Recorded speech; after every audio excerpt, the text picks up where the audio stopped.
Olá a todos! Hoje nós vamos falar sobre a tenossinovite de Kerven, que consiste em uma inflamação dos tendões do polegar. Para entendermos melhor essa condição, precisamos introduzir o contexto histórico. Na Suíça, o cirurgião Fritz de Kervan descobriu, no final do século XIX, a tendinite de Kervan, ao estudar sobre o entorse das lavadeiras, em função do desgaste sobre os tendões dos músculos abdutor longo do polegar e extensor curto do polegar. Mas afinal, o que é a tenossinovite de Kervan?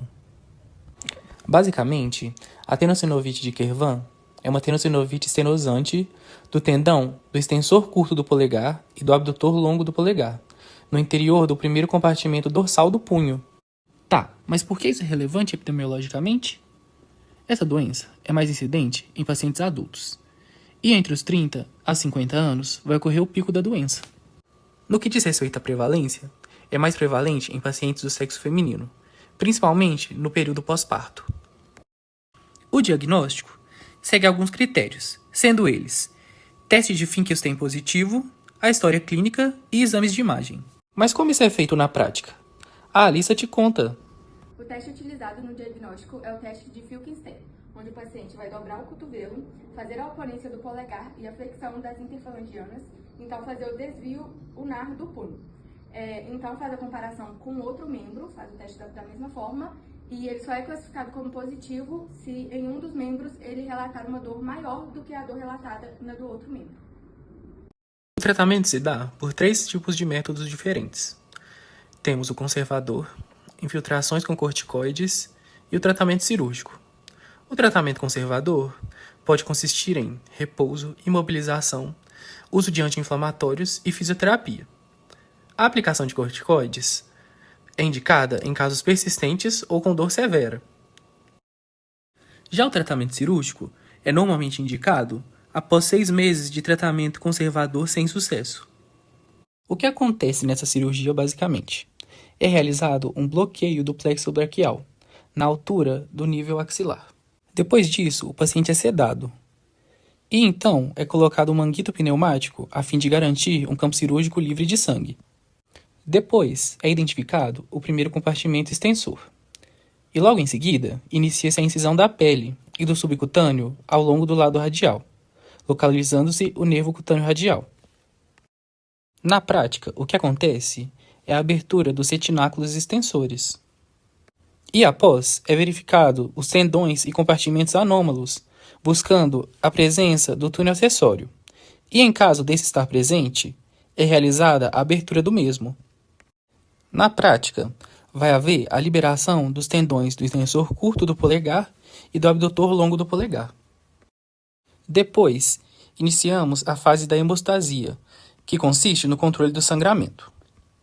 Logo após, é feita uma testagem dos movimentos. Então, é realizado o fechamento da incisão, seguido da imobilização do paciente. Se liga nas complicações. A primeira delas é a diminuição da função e da força do polegar. A limitação progressiva do movimento é significativa, já que os tendões afetados são essenciais para funções de abdução e extensão do polegar. A cronicidade da dor pode levar à inibição neuromuscular. Outra complicação é a atrofia muscular. O desuso prolongado, comum em pacientes que lidam com dor crônica ou evitam movimentos que agravam o quadro, pode levar à atrofia dos músculos envolvidos no movimento de pinça e pega. Também pode haver a formação de nódulos e aderências. Com a inflamação contínua, o tecido sinovial pode sofrer alterações. O acúmulo de tecido fibroso dentro da bainha dos tendões pode causar a formação de nódulos. E esses nódulos podem se manifestar como áreas palpáveis e dolorosas ao longo do tendão. E a formação de aderências entre a bainha e o tendão pode resultar em dor ao tentar mover o polegar. Também pode haver a restrição do movimento. Com a inflamação prolongada e a formação de tecido fibroso, os tendões perdem a sua mobilidade, gerando a tenossinovite estenosante. A falta de tratamento pode levar a uma rigidez crônica do polegar e também do punho. Também pode haver a repetição, quando mesmo após o tratamento inicial, como a utilização de anti-inflamatórios ou injeções de corticoides, há um risco de aparecimento da inflamação. especialmente se o paciente continuar exposto a fatores desencadeantes. Pode haver também evolução em dor crônica. Um quadro maltratado de tenossinovite pode evoluir para um estado de dor crônica, em que os estímulos dolorosos continuam presentes, mesmo na ausência da inflamação ativa.